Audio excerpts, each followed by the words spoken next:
به نام خدا. موضوعی که میخوایم راجع بهش صحبت کنیم فتق کشاله ران یا فتق اینگوینال هستش در بچه ها.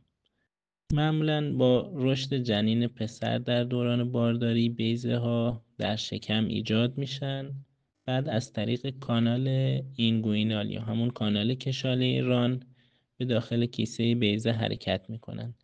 اندکی بعد از تولد این کانال اینگوینال، اون کیسه‌ای که از درون شکم وارد کانال شده، بسته میشه و مانع برگشت بیضه به شکم میشه. اگر این ناحیه کامل بسته نشه میتونه بخشی از روده از طریق این قسمت وارد کشاله ران بشه و باعث ایجاد فتق کشاله ران بشه. اگرچه دختران بیضه ندارن اما این کانال کشاله ران رو دارن، بنابراین توی دخترها هم ممکنه فتق به وجود بیاد.